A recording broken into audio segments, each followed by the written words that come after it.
Good morning student, स्वागत है आपका राजनीति विज्ञान कक्षा 11।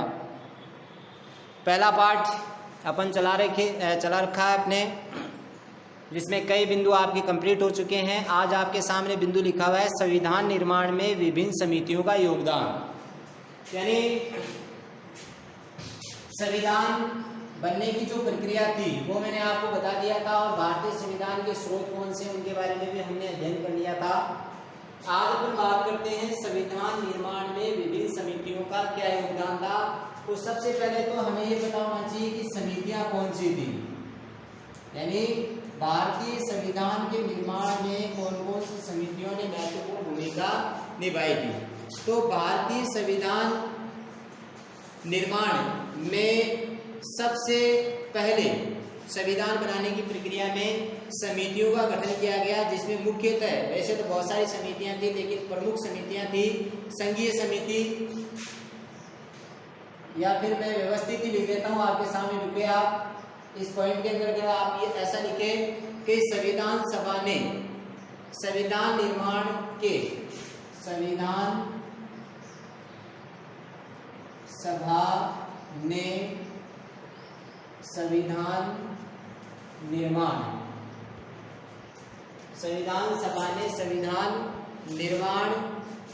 के विभिन्न पहलुओं का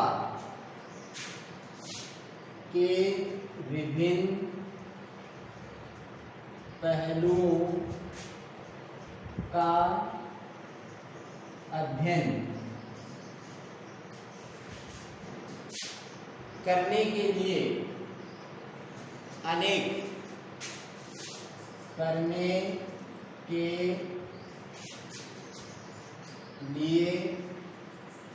अनेक समितियों का गठन किया, जिसमें संघीय समिति,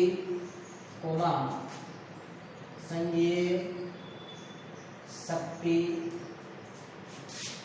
समिति, इसके अलावा मूल अधिकारों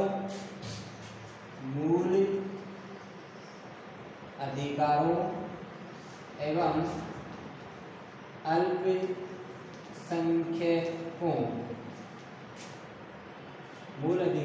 अल्पसंख्यकों के अधिकार समिति आदि प्रमुख थी। यानी संविधान सभा ने संविधान निर्माण के लिए विभिन्न पहलुओं का अध्ययन करने के लिए अलग अलग अनेक समितियों का निर्माण करवाया, जिसमें पहली थी संघीय समिति, संघीय शक्ति समिति, मूल अधिकारों से संबंधित समिति और अल्पसंख्यकों के अधिकारों से संबंधित समिति आदि प्रमुख थी। ठीक है, इन समितियों ने बहुत ही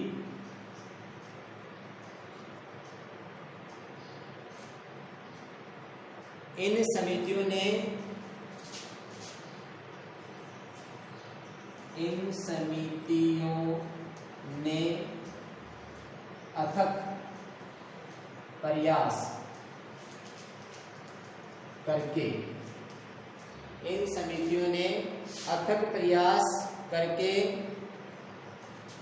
मूल अधिकार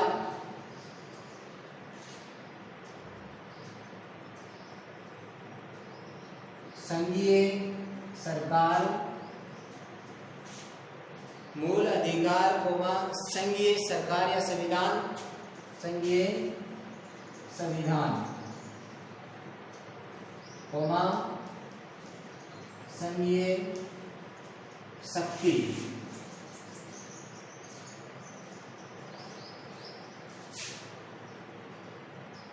अनुसूचित क्षेत्रों और अनुसूचित क्षेत्रों व अनुसूचित जातियों का अध्ययन किया।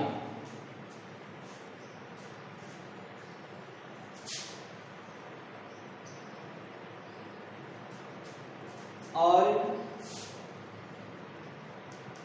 इन पर पुनर्विचार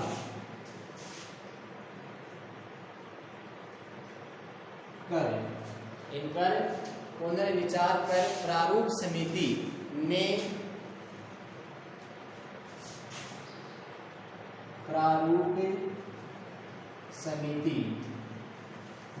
इस रिपोर्ट को संविधान सभा के समक्ष रखा।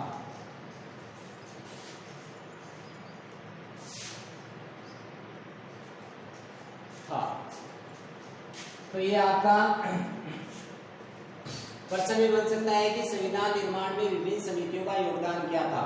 तो संविधान सभा ने संविधान निर्माण में विभिन्न पहलुओं का अध्ययन किया। इसके लिए अलग अलग समितियां बनाई गई, जिसमें मुख्य भूमिका निभाने वाली जो समितियां थी उसमें संघीय समिति थी, संघीय शक्ति समिति थी, मूल अधिकारों से संबंधित समिति थी और अल्पसंख्यकों के अधिकारों से संबंधित समिति थी। इन समितियों ने अपने अथक प्रयासों से मूल अधिकार, संघीय संविधान और संघीय शक्ति, अनुसूचित क्षेत्र और अनुसूचित जाति का अध्ययन किया और इन पर पुनर्विचार करके प्रारूप समिति ने इस रिपोर्ट को संविधान के समक्ष रखने का कार्य किया था। तो संविधान निर्माण में समितियों का ये योगदान था।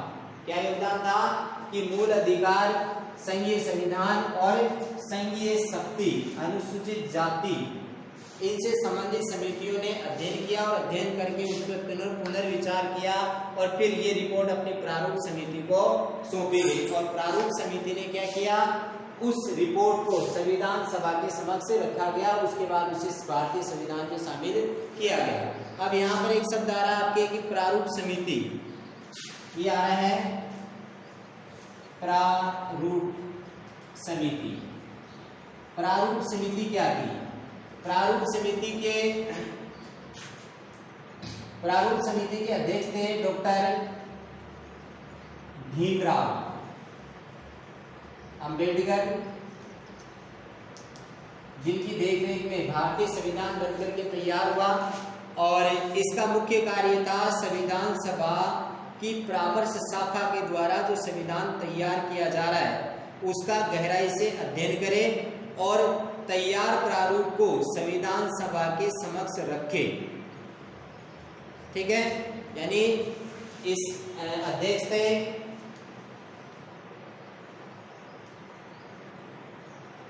प्रारूप समिति के अध्यक्ष थे डॉक्टर भीमराव अंबेडकर। ठीक है, और इसका कार्य क्या था? प्रारूप समिति का कार्य था कि संविधान सभा की परामर्श शाखा के द्वारा संविधान सभा की परामर्श शाखा के द्वारा संविधान सभा की परामर्श शाखा द्वारा जो संविधान तैयार किया जा रहा है, जो संविधान तैयार किया जा रहा है, ठीक है, उसका गहराई से अध्ययन करके, उसका गहराई से अध्ययन करें। ठीक है, और फिर तैयार प्रारूप को संविधान सभा के समक्ष रखे और तैयार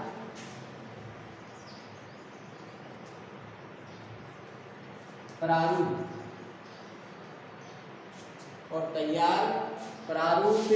को संविधान सभा के समक्ष प्रस्तुत करें। ये इसका मुख्य कार्य था। संविधान सभा का मुख्य कार्य क्या था? यानी संविधान सभा के अध्यक्ष थे कौन? डॉक्टर भीमराव अंबेडकर। भारतीय संविधान निर्माण में प्रारूप समिति का बहुत महत्वपूर्ण योगदान था। इसका मुख्य कार्य था कि संविधान सभा की परामर्श शाखा के द्वारा जो संविधान तैयार किया गया है उसका गहराई से अध्ययन ये समिति करेगी और उसे लगता है कि इसमें कुछ बात है तो फिर उस प्रारूप को संविधान सभा के समक्ष रखने का काम किसका था? प्रारूप समिति का था। ठीक है, प्रारूप समिति के द्वारा भारत के संविधान का गहराई से अध्ययन करने के बाद रिपोर्ट को फरवरी 1948 में संविधान सभा के जो अध्यक्ष थे राजेंद्र प्रसाद, डॉक्टर राजेंद्र प्रसाद, उसके सामने रखा गया और स्वीकृत होने के बाद देश का संविधान लागू हुआ था। अब उसके बाद अपन बात करें कि भारतीय संविधान जो था, मैंने पीछे भी आपको बताया कि भारत का जो संविधान है उसका स्रोत कई देश है। भारत का संविधान अकेले भारत का संविधान नहीं है, या यूं कहते हैं कि भारत का संविधान उधार का संविधान है। एक प्रश्न भी आपके बनता है उधार, यानी भारत का जो संविधान है वो उधार का संविधान है, क्योंकि भारत का जो संविधान है उसमें कई देशों का योगदान है, जैसे जापान है, ब्रिटेन है, कनाडा है, जर्मनी है, फ्रांस है, इटली है और आयरलैंड है। इन देशों में जो अच्छी बातें थी, इन देशों के संविधान में जो अच्छी बातें थी वो अच्छी बातें हमने अपने संविधान में ग्रहण करके हमने भारतीय संविधान बना करके तैयार किया था। यानी कई देशों से हमने, कई देशों के संविधान में जो हमने अच्छी अच्छी बातें थी उनको नोटिस में लेकर के अपने संविधान में शामिल किया। इसलिए भारतीय संविधान को अपन क्या कहते हैं? उधार का संविधान कहते हैं। तो आपके एक प्रश्न यहाँ पे बन जाता है, पॉइंट आपके यहाँ पे आता है कि भारतीय संविधान के निर्माण में विदेशी संविधान की मदद क्यों ली गई? भारतीय संविधान यानी भारतीय संविधान के निर्माण में विदेशी संविधान की मदद क्यों ली गई? पूरा प्रश्न लिखे तो भारतीय संविधान में विदेशी संविधान की मदद क्यों ली गई थी? यानी ऐसा क्या कारण था कि भारतीय संविधान को भारतीयों के द्वारा नहीं बना करके विदेशियों से भी मदद ली गई? इसका कारण ये था कि भारतीय संविधान के प्रतिनिधियों का ये मानना था कि वे एक ऐसे संविधान का निर्माण करना चाहते हैं जिनकी सहायता से शासन व्यवस्था का संचालन सही प्रकार से हो सके और जनता के हितों का पूरा ध्यान रखा जा सके। इसलिए भारतीय संविधान निर्माताओं ने विदेशों से सहायता ली ताकि एक अच्छा और सर्वश्रेष्ठ संविधान बनकर के तैयार हो सके। उसके बाद भारतीय संविधान के निर्माण का कार्य शुरू हुआ। संविधान निर्माण की प्रक्रिया जो थी वो मैंने पीछे वाले वीडियो के अंदर आपको बता दिया था। अब अपन बात करते हैं कि भारतीय संविधान समाज को क्या देता है। एक प्रश्न आपके आता है, संविधान की समाज को देन, भारतीय संविधान की समाज को क्या देन है? तो सबसे पहले संविधान ने समाज को क्या दिया है? नंबर 1 आप लगा के लिखे, संविधान समाज में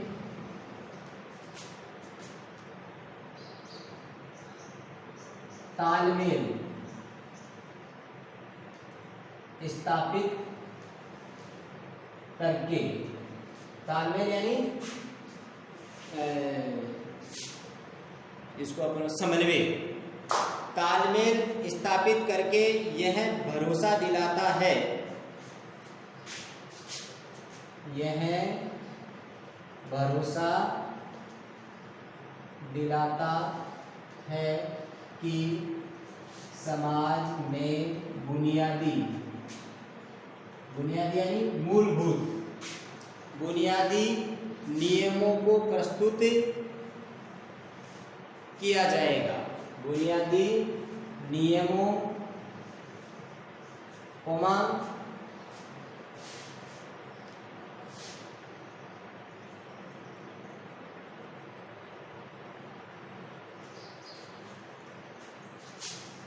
समाज में बुनियादी नियमों को लागू किया जाएगा ताकि प्रत्येक व्यक्ति के साथ समानता का व्यवहार हो सके।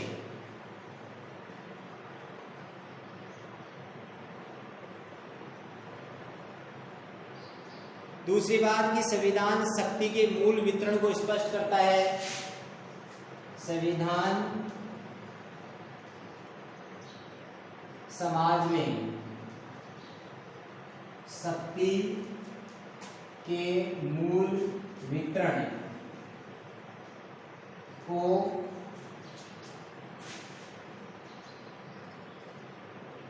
स्पष्ट करता है। यानी संविधान ये तय करता है कि समाज में शक्ति यानी निर्णय लेने की शक्ति किसके पास होगी और सरकार कैसे बनेगी। ठीक है। इसके अलावा संविधान जो है वो नियम और कानूनों की सीमाएं तय करता है। संविधान नियम व कानूनों की सीमाएं तय करता है।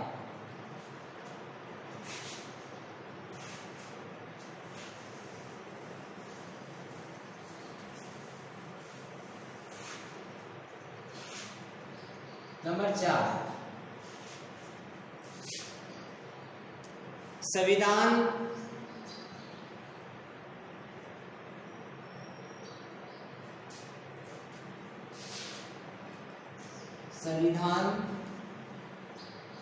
समाज में समानता, स्वतंत्रता व न्याय की स्थापना करता है। उसके बाद अपन बात करें कि भारतीय संविधान आखिर बना कैसे, या इससे पहले अगर हम देखें तो आपके एक प्रश्न बनता है कि नेपाल का संविधान कैसे, नेपाल का बाद में करेंगे अपन, पहले भारत की बात कर लें। भारतीय संविधान कैसे बना? तो भारतीय संविधान बनाने की प्रक्रिया में वैसे मैंने बता दी थी आपको शुरू में। ठीक है, सारी चीजें बोर्ड पे लिखी नहीं जाएगी तो इसलिए मैं शॉर्ट में बता देता हूं आपको कि भारतीय संविधान निर्माण, भारतीय संविधान का निर्माण कैसे हुआ या भारतीय संविधान कैसे बना, शॉर्ट में समझा हुआ। तो आप इसमें ये लिख सकते हो कि भारतीय संविधान निर्माण के लिए सबसे पहले ब्रिटिश सरकार की जो कैबिनेट मंत्रालय था, कैबिनेट जो मंत्री थे वो भारत में आए थे, इसको अपन कैबिनेट मिशन कह सकते हैं। 1946 में भारत में आए, उन्होंने या उनकी सिफारिश के आधार पर सबसे पहले संविधान सभा का गठन किया गया। ठीक है, तो संविधान सभा का गठन होने के बाद संविधान सभा की पहली बैठक आयोजित हुई 9 दिसंबर 1946 को। फिर 14 अगस्त 1947 को भारत का विभाजन, भारत पाकिस्तान का विभाजन हो गया। 14 अगस्त को पाकिस्तान बना और 15 अगस्त को भारत बना। ठीक है, और इसकी दूसरी बैठक फिर आयोजित हुई। ये पीछे आपको थोड़ा बहुत मैंने बताया भी था, लेकिन इसमें समस्या ये आई कि भारतीय विभाजन जब हुआ 14 अगस्त 1947 को मध्य रात्रि को, उस समय जो बैठक है, जैसे मान लीजिए कि आपने लिखा था इसमें कि भारतीय संविधान में कैबिनेट मिशन आया 1946 में, फिर संविधान सभा का गठन किया गया। 9 दिसंबर को संविधान सभा की पहली बैठक दिल्ली में हुई, सच्चिदानंद सिन्हा इसके अस्थायी अध्यक्ष थे।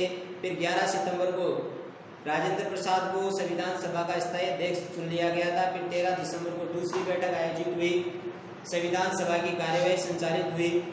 नेहरू ने भी अपना उद्देश्य प्रस्ताव इसमें रखा था।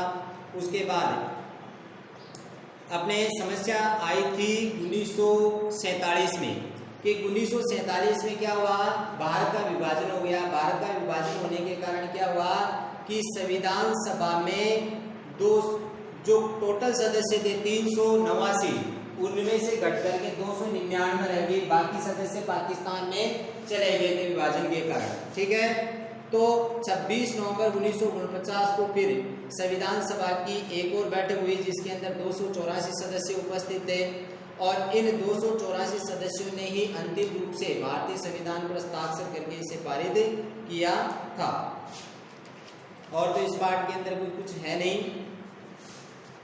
मैंने इसके अंतर्गत आपका लगभग पूरा सब कुछ बता दिया है और कुछ रहे नहीं है। अगर छोटे मोटे क्वेश्चन है तो आप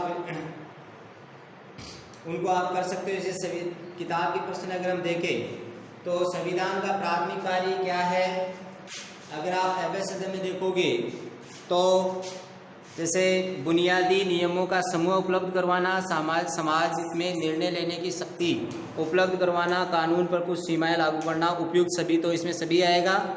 फिर भारतीय संविधान का औपचारिक रूप से निर्माण किया गया, किसके द्वारा, भारतीय संविधान का, तो संविधान का तो संविधान सभा ने किया था।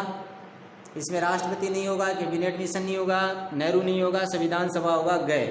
फिर संविधान सभा का प्रथम अधिवेशन कब हुआ, प्रथम अधिवेशन आपका हुआ था 9 दिसंबर 1946 को। इसमें क्या आएगा, भारतीय संविधान है लिखित, निर्मित, कठोर, विकसित, अलिखित, तो लिखित और निर्मित है, इसमें क्या आएगा। उसके बाद है नेपाल में संविधान, नेपाल में संविधान द्वारा बहुदलीय लोकतंत्र की शुरुआत की गई है। नेपाल वाला आपको मैंने नहीं बताया, एक बार मैं शॉर्ट में बता देता हूँ आपको नेपाल में क्या हुआ था। आपका एक प्रश्न बनता है कि नेपाल में संविधान बनना एक जटिल प्रक्रिया थी। नेपाल में संविधान एक जटिल प्रक्रिया, यानी नेपाल में शुरू से ही अगर आप देखें तो विश्व में एकमात्र एक देश है नेपाल जो हिंदू राष्ट्र है। यहाँ पर नेपाल में संविधान बनने की प्रक्रिया बहुत जटिल है। कारण ये था कि नेपाल में प्रारंभ में राजतंत्र था, राजतंत्र यानी राजाओं का शासन था, तो ये परंपरा से चल पड़ी थी। इसलिए यहाँ पर न तो संविधान बन पाया और न ही लोकतांत्रिक सरकार की स्थापना सरलता से हो पाई थी। ठीक है, यानी अगर हम बात करें 1948 के बाद की, 1948 के बाद से नेपाल में 5 बार, यानी 1948 के बाद से लेकर अब तक नेपाल में 5 बार संविधान बनाए जा चुके हैं, 5 बार संविधान बन गया है। ठीक है, पहली बार तो बना था 1948 में, रिजेक्ट हो गया। फिर 1951 में बना, वो भी रिजेक्ट हो गया। फिर 1959 में बना, वो भी रिजेक्ट हो गया। 1962 में बना, फिर 1990 में बना। 5 बार बने और 5वीं ही बार ये रिजेक्ट हो गए। यानी ये सभी संविधान नेपाल राजा द्वारा प्रदान किए गए थे। पिछले 10 वर्षों से नेपाल में राजनीति की एक नई तरीके से शुरुआत हुई, यानी नेपाल में सशस्त्र विद्रोह हुआ। जो युवा थे सड़कों पर उतरे, उन्होंने और राजतंत्र का विरोध किया और लोकतंत्र के समर्थन में उतरे थे। ठीक है, आंदोलन का मुख्य काम ये था, यानी मुख्य जो मांग थी आंदोलन की वो ये थी नेपाल में कि संविधान में राजा की क्या भूमिका होनी चाहिए। नेपाल के कुछ समूह, यानी नेपाल की कुछ राजनीतिक पार्टियां राजतंत्र नामक संस्था को पूर्ण रूप से समाप्त करके नेपाल में गणतंत्र की स्थापना करने के पक्ष में थे, जबकि कुछ लोग जो थे वो राजा की सीमित भूमिका के साथ संवैधानिक राजतंत्र का बना रहना सही मानते थे। राजा स्वयं शक्तियों को छोड़ने हेतु तैयार नहीं थे, क्योंकि राजा थे अपने राजपाल को छोड़ना नहीं चाहते थे। नेपाल के आधे लोग तो चाहते थे कि राजतंत्र समाप्त हो, आधे लोग चाहते थे नहीं हो। ठीक है, अंत में एक बहुत बड़ा जन आंदोलन हुआ जिसके दबाव में राजा ने एक ऐसी सरकार बनाई जो कि आंदोलनकारी दलों को स्वीकार थी। इस सरकार में राजा की शक्तियां छीन ली गई और संघ या राज्यों की सरकारों के कर्मचारियों द्वारा सैन्य कानून के दौरान या कानून व्यवस्था बनाए रखने के लिए कुछ कार्य किए। जैसे अनुच्छेद 33 और 34 में नेपाल की संसद को यह अधिकार दिया गया है कि वह कर्मचारियों का संरक्षण कर सके। नेपाल का सैन्य बल, विशेष शक्ति कानून इन्हीं प्रावधानों के आधार पर बना है। कई मामलों पर अगर हम देखें तो कानून के निर्माण में नेपाल के लोगों और सेना दोनों के बीच तनाव भी उत्पन्न हो जाता है।